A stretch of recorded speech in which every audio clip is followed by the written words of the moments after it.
So hi guys, welcome to Unacademy NEET. I am Akanksha, your chemistry educator. और आज के इस सेशन में हम एफ ब्लॉक को डिटेल में बिल्कुल 20 मिनट्स में फिनिश कर रहे होंगे। Yes, you heard that right यार, एफ ब्लॉक डिटेल में बिल्कुल और बस 20 मिनट में अगले फिनिश हो जाएगा, है ना।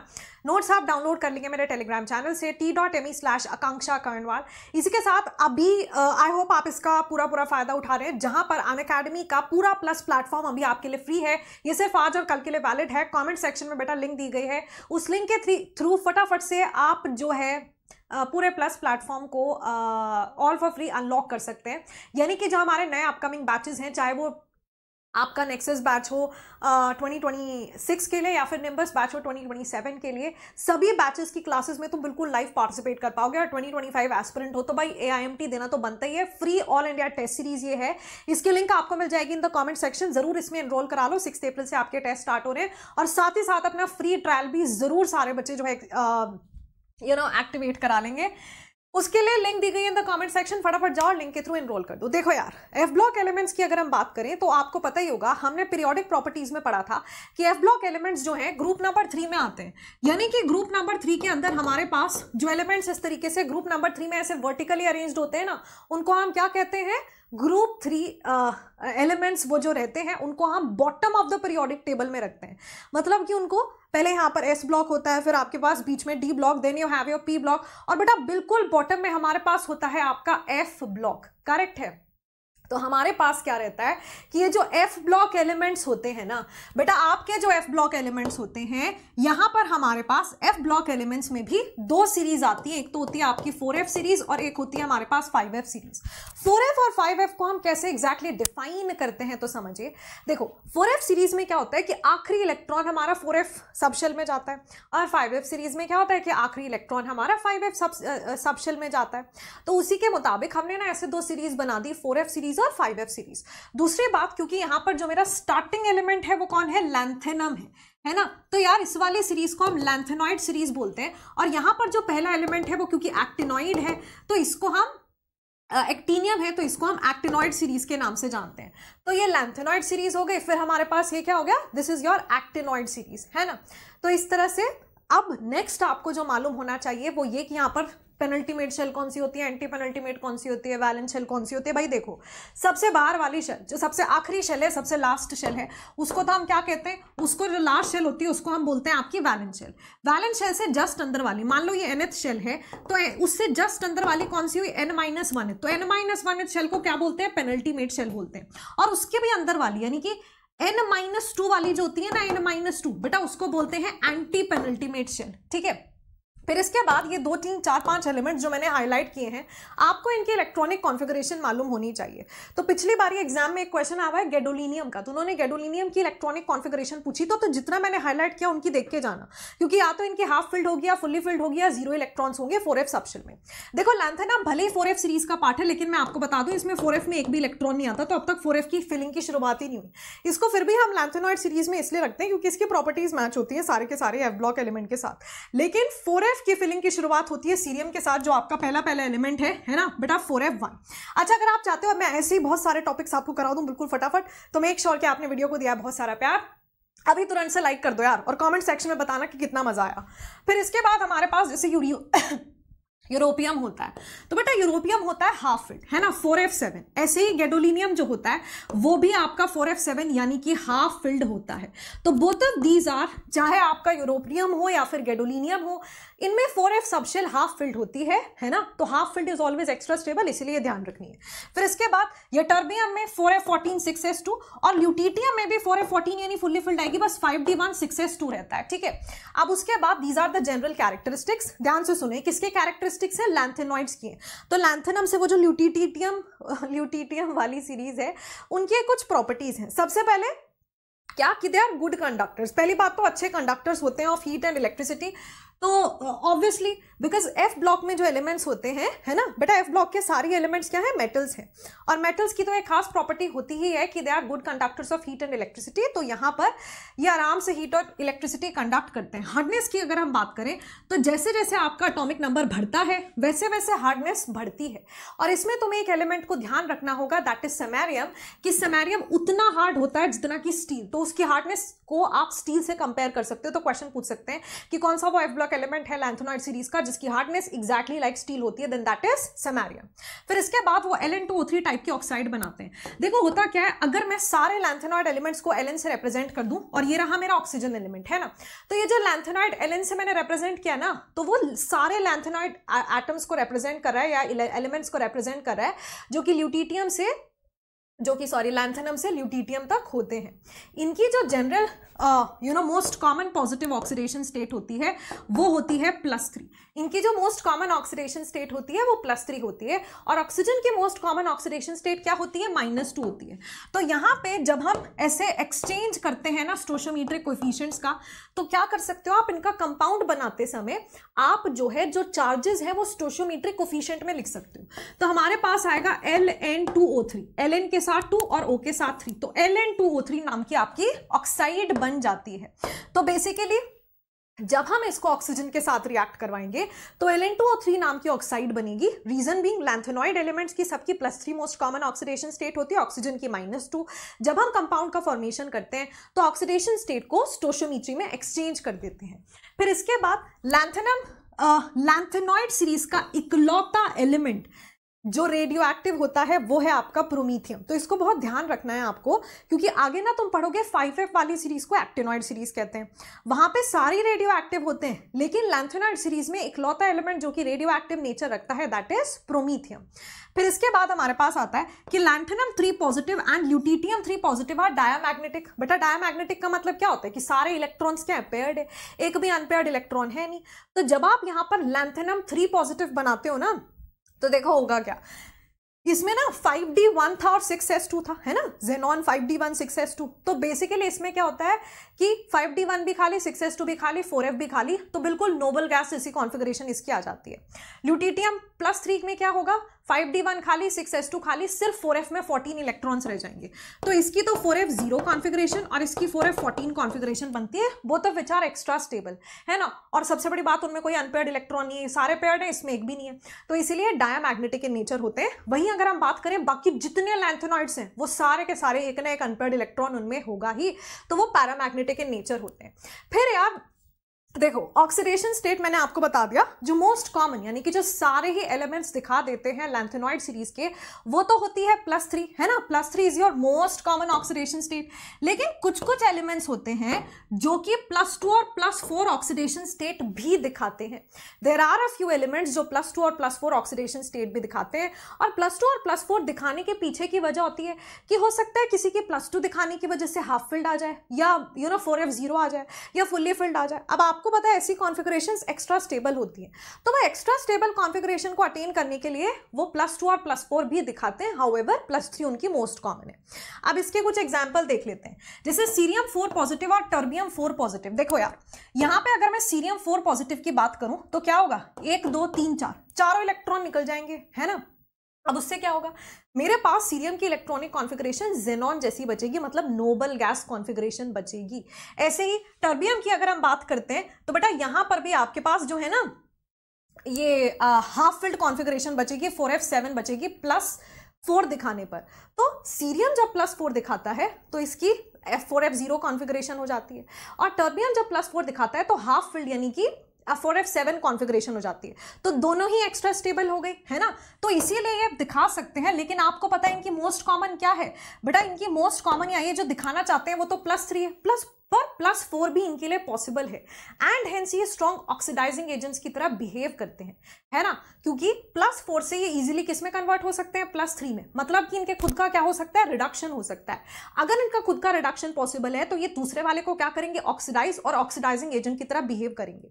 Same goes for europium 2 positive and terbium 2 positive. बेटा यहाँ पे क्या होता है, ये दिखाता है 4f7 यानी कि हाफ फिल्ड +2 में, और ये दिखाता है 4f14 यानी कि फुल्ली फिल्ड जो है कॉन्फ़िगरेशन, राइट। अब हमारे पास क्या होता है कि ये हाफ फिल्ड है, ये फुल्ली फिल्ड है, राइट। ये हाफ फिल्ड, ये फुल्ली फिल्ड, एक्स्ट्रा स्टेबल। अब देखो +3 इनकी मोस्ट कॉमन है, +2 से +3 में जाएंगे, इनका ऑक्सीडेशन होगा, लेकिन दूसरे का क्या करेंगे, रिडक्शन। तो इसीलिए किसकी तरह बिहेव करेंगे, इसीलिए ये हमारे रिड्यूसिंग एजेंट्स की तरह बिहेव करते हैं, they behave like reducing agents. फिर हमारे पास आता है लैंथेनॉइड कॉन्ट्रैक्शन, जो कि एक सुपर डुपर इंपॉर्टेंट कॉन्सेप्ट है भाई, पता नहीं ये कहाँ यूज हो रहा होता है ना। So this is one concept जो आपका बहुत जगह इनऑर्गेनिक केमिस्ट्री में यूज होगा। होगा। तो देखो लैंथेनॉइड कॉन्ट्रैक्शन क्या है, बेसिकली भाई हमारे पास क्या है, यहाँ पर है हमारे पास सेंटर में न्यूक्लियस है ना, बस इतना ही है चैप्टर, ऑलमोस्ट फिनिश होने वाला है, घबराओ मत। तो देखो हमारे पास यहाँ पर है बीच में न्यूक्लियस, फिर उसके बाद होती है हमारे पास शेल्स। मान लो कि ये मेरी एफ वाली शेल है, मान लो कि ये मेरी 4f सब शेल है ना, इसके पीछे भी शेल्स हैं, इसके आगे भी सब शेल्स होंगी। अब देखो होता क्या है, आप जानते हैं कि जो एफ सबशेल होती है, डी और एफ सबशेल्स जो होती है उनका पुअर शील्डिंग इफेक्ट होता है। बेटा डी और एफ सबशेल का पुअर शील्डिंग इफेक्ट होने की वजह से उनसे इफेक्टिव न्यूक्लियर चार्ज ज्यादा लगेगा, है ना। तो यहाँ पे क्या होता है, इसका तो पुअर शील्डिंग इफेक्ट है, ये न्यूक्लियस को अच्छे से प्रोटेक्ट नहीं कर पा रही, तो क्योंकि ये शील्डिंग इफेक्ट पूरे इफेक्टिव न्यूक्लियर चार्ज बढ़ जाएगा, जिसकी वजह से बाहर वाली शेल इसकी तरफ अट्रैक्ट होगी, तो अंदर आती हुई दिखाई देगी। क्या आती हुई दिखाई देगी बेटा, अंदर आती हुई दिखाई देगी, और जब अंदर आती हुई दिखाई देगी तो साइज छोटा पड़ जाएगा, यानी कि श्रिंक करेगा। तो इसको हम बोलते हैं लैंथेनॉइड कॉन्ट्रैक्शन, क्योंकि एटम का साइज छोटा हो जा रहा है, कॉन्ट्रैक्ट कर रहा है because of this poor shielding effect of 4f के इलेक्ट्रॉन्स। वो पुअर शील्डिंग इफेक्ट लगा रहे हैं, उस चक्कर में इफेक्टिव न्यूक्लियर चार्ज बढ़ रहा है, अट्रैक्शन बढ़ रही है लास्ट इलेक्ट्रॉन और न्यूक्लियस के बीच में, जिसकी वजह से शेल कॉन्ट्रैक्ट कर जा रही है, तो साइज छोटा पड़ जा रहा है। ठीक है, आगे बढ़ते हैं बेटा। इसके बाद आता है कि अब इसकी वजह से होगा क्या, as a consequence of lanthanoid contraction क्या क्या देखने के लिए मिलता है। सबसे पहली बात तो जो आपके 4D और 5D सीरीज के एलिमेंट्स होते हैं, ये मैंने तुम्हें सिखाया था डी ब्लॉक में भी। 4D और 5D सीरीज के एलिमेंट्स का साइज सेम हो जाता है भाई, क्योंकि 4D से 5D सीरीज तक आते आते 4f में इलेक्ट्रॉन्स आने लगते हैं। अब 4f के इलेक्ट्रॉन्स का पुअर शील्डिंग इफेक्ट होता है, उस वजह से आइडियली तो 4D से 5D में जाने में साइज बढ़ना चाहिए, लेकिन लैंथेनॉइड कॉन्ट्रैक्शन के मुताबिक कम होना चाहिए। तो होता दोनों आपस में बैलेंस कर लेते हैं और दोनों का साइज ऑलमोस्ट सेम हो जाता है। जैसे जिरकोनियम, हाफनियम, मॉलिब्डेनम, टंगस्टन, है ना, नियोबियम, टेंटलम, इनका साइज ऑलमोस्ट सिमिलर होता है। जैसे जिरकोनियम, हाफनियम दोनों ही अप्रोक्सीमेटली 160 होते हैं। बेटा इसी के साथ ये जो है ना, इस तरह से ऑक्साइड्स बनाते हैं, जैसे LaOH होल थ्राइस या फिर LuOH होल थ्राइस। ऐसा ऑक्साइड क्यों बना है, क्योंकि आप जानते हैं कि जो लैंथेनॉइड्स हैं उनकी मोस्ट कॉमन ऑक्सीडेशन स्टेट तो +3 है। अब उसके बाद जो आपका हाइड्रोक्साइड है उसकी तो भाई -1 होगी ना, तो आपस में एक्सचेंज कर दो, LnOH होल थ्राइस टाइप की ऑक्साइड का फॉर्मेशन होगा। अब तुम ये जानते हो कि जैसे जैसे, देखो यार बड़ी सिंपल सी बात है कि जैसे जैसे मेरे पास ये बना लैंथेनम हाइड्रोक्साइड, फिर और बहुत सारे बनेंगे, और लास्ट वाला जो बनेगा है ना, last element of the series है ल्यूटिटियम। तो होता क्या है कि जैसे जैसे हम लेफ्ट टू राइट जाते हैं, ठीक है बेटा, जैसे जैसे तुम सीरीज में लेफ्ट से राइट की तरफ जा रहे हो, तो यहां पर भी इफेक्टिव न्यूक्लियर चार्ज बढ़ेगा, साइज डिक्रीज होगा। और अगर साइज डिक्रीज हो रहा है, बताओ क्या होगा फिर, अगर तो साइज डिक्रीज हो रहा है तो इसका मतलब एसिडिक कैरेक्टर तो बढ़ेगा, है ना, एसिडिक स्ट्रेंथ या एसिडिक कैरेक्टर तो बढ़ता है। और हमारा जो बेसिक कैरेक्टर या बेसिक स्ट्रेंथ है बेटा, बेसिक स्ट्रेंथ क्या होती है, कम होती है। ठीक है, तो यहां पर हमारे पास सबसे ज्यादा एसिडिक तो ये मिलेगा, sorry this is most basic, क्योंकि इसका साइज सबसे बड़ा है भाई। जैसे जैसे इधर जाओगे साइज छोटा होने लगेगा, तो ये मोस्ट बेसिक है और ये लीस्ट बेसिक होगा। और वहीं मैं साथ ही साथ ऐसा भी कह सकती हूं कि देखो यार, हमारे पास ये मोस्ट बेसिक है, लीस्ट बेसिक बनेगा, और साथ ही साथ ये लीस्ट एसिडिक हो गया, ये लीस्ट एसिडिक, और ये सबसे छोटा साइज होने की वजह से मोस्ट एसिडिक इन नेचर होता है। तो ये पूछा जा सकता है।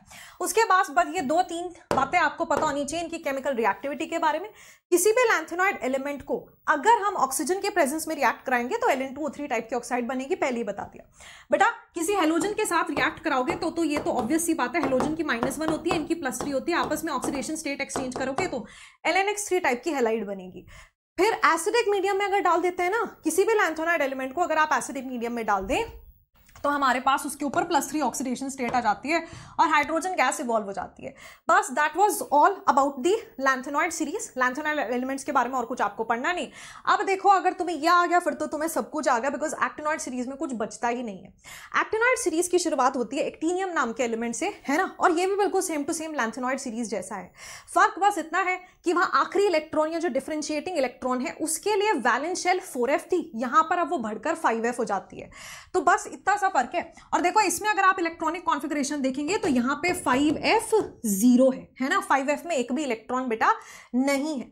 फिर इसके बाद हमारे पास अगर हम बात करें अमेरिशियम एंड ये रहा, है ना, तो इन दोनों की क्या होती है, हाफ फिल्ड कॉन्फ़िगरेशन होती है। और फिर यार एक नोबेलियम और एक लोरेंशियम, नोबेलियम और लोरेंशियम इनकी फुल्ली फिल्ड कॉन्फ़िगरेशन, इसमें एक भी इलेक्ट्रॉन नहीं जा रहा, 4f0 है ना, और फिर यहां से आपके इलेक्ट्रॉन की फिलिंग की शुरुआत होती है 5f में। तो ये 2 3 4 कॉन्फ़िगरेशंस आपको स्टिल ध्यान रख लेनी चाहिए। हाउएवर एक्टिनॉइड सीरीज की कॉन्फ़िगरेशन के ऊपर कभी क्वेश्चन आया तो नहीं, लेकिन लैंथेनॉइड सीरीज का पूछा है तो क्या पता कल इसके बारे में भी पूछ लें, है ना। तो देखो हमेशा ध्यान रखना, उनको भी पता है, इतना बड़ा एटॉमिक नंबर तो आपको पता नहीं होगा, ठीक है। तो वो सिर्फ वही पूछते हैं या तो जिसकी फुल्ली फिल्ड हो, हाफ फिल्ड हो, 1 इलेक्ट्रॉन या 0 इलेक्ट्रॉन हो। तो चिंता मत करो, यही वाले केस में से पूछा जाएगा। अब इसके बाद इनकी जनरल इलेक्ट्रॉनिक कॉन्फ़िगरेशन 5f1 से लेकर 14, 6d0 से लेकर 2, 7s2, ये होती है इनकी जनरल इलेक्ट्रॉनिक कॉन्फ़िगरेशन।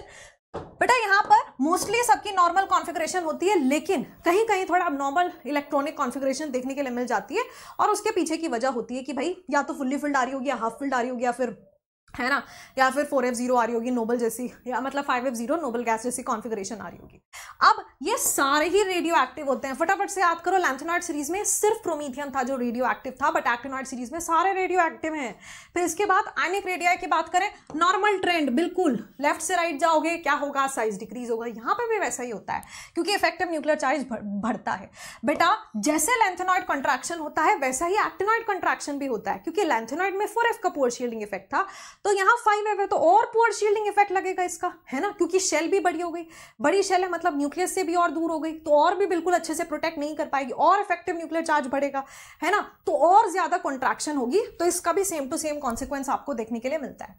हाउएवर ये बहुत इंटरेस्टिंग पिक्चर है। देखो जब हम बात करते हैं लैंथेनॉइड सीरीज की, उनकी +3 मोस्ट कॉमन ऑक्सीडेशन स्टेट होती है, यहाँ भी है, यहाँ भी +3 मोस्ट कॉमन है। थोरियम को अगर छोड़ दें तो बाकी सारे के सारे +3 तो दिखाते ही हैं, लेकिन बेटा +3 के साथ साथ बहुत सारे एलिमेंट्स हैं जो complete range of oxidation state दिखाते हैं। जैसे नेपच्यूनियम है +3 से लेकर +7 तक, बहुत सारी ऑक्सीडेशन स्टेट दिखाता है, +3, +4, +5, +6, +7, है ना। तो इसको एक बार ध्यान रख लेना कि मैक्सिमम कौन दिखाता है, और इसके आजू बाजू एलिमेंट का एक एक कम करते चले जाओ, तो थोड़ा सा आपको आइडिया होना चाहिए कि +5, +6, +7 तक भी ये वाले एलिमेंट्स इलेक्ट्रॉनिक कॉन्फ़िगरेशन दिखा सकते हैं। जबकि अगर हम बात करते हैं लैंथेनॉइड सीरीज की, वहाँ 2, 3, 4 एलिमेंट्स ऐसे होते हैं जो +2, +4 दिखाते हैं, बाकी सारे सिर्फ और सिर्फ +4 ऑक्सीडेशन स्टेट दिखाते हैं। और थोरियम को याद रख के चले जाना कि भाई थोरियम +3 नहीं दिखाता, है ना, सारे +3 दिखाते हैं दुनिया में F ब्लॉक एलिमेंट्स, पर थोरियम नहीं दिखाता, सिर्फ +4 ही दिखाता है।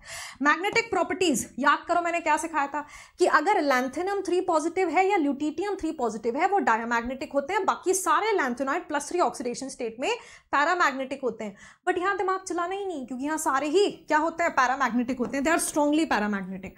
फिर आयनाइजेशन एनर्जी, सबकी लो आयनाइजेशन एनर्जी रहती है, वही है ना, साइज बड़ा हो गया। आप सोचो इलेक्ट्रॉन की फिलिंग अगर 5f तक पहुंच चुकी है तो आप काफी बड़ी शेल तक पहुंच चुके हो, है ना, साइज काफी बड़ा हो चुका है, साइज बड़ा हो जाता है तो आयनाइजेशन एनर्जी इन जनरल कमी हो जाती है। रिड्यूसिंग एजेंट्स की तरह काम करते हैं सारे के सारे, क्योंकि काफी हायर पॉजिटिव ऑक्सीडेशन स्टेट्स तक दिखा सकते हैं। तो भाई अगर मान लो जैसे +2 में कोई +3 में है, फिर आपको पता है वो +4 भी दिखा सकता है, +5 भी, +6 भी, +7 भी, मतलब खुद की ऑक्सीडाइज हो जाने की टेंडेंसी उनके पास है। तो अगर खुद ऑक्सीडाइज हो सकते हैं तो दूसरे को रिड्यूस कर देंगे, और इसीलिए रिड्यूसिंग एजेंट्स की तरह बिहेव करते हैं। वाह, चैप्टर हो गया जी खत्म। मतलब यार देख लो, मैंने कहा था 20 मिनट्स, है ना, और आज तो मैं सुपर नोट्स भी नहीं लेकर आई कि मैंने कहा आपको ऐसे ही पढ़ा दें। तो मैंने कहा था 20 मिनट्स, लेकिन 18 मिनट्स में चैप्टर बिल्कुल डिटेल में आपका फिनिश हो चुका है। यस, इसके बियॉन्ड और कुछ नहीं है। एंड बताइएगा मुझे इन the comment section that yes ma'am F block completed. और ऐसे ही अगर आप चाहते हैं कि और भी जो छोटे छोटे टॉपिक्स हैं ना NCERT के अंदर, उनको भी अगर हम इसी तरह से कवर कर लें, नेक्स्ट ऐसा कौन सा टॉपिक हो सकता है, do let me know in the comment section. Thank you so much. Video को दीजिएगा बहुत सारा प्यार, make sure you have hit the like button, and good luck, take care.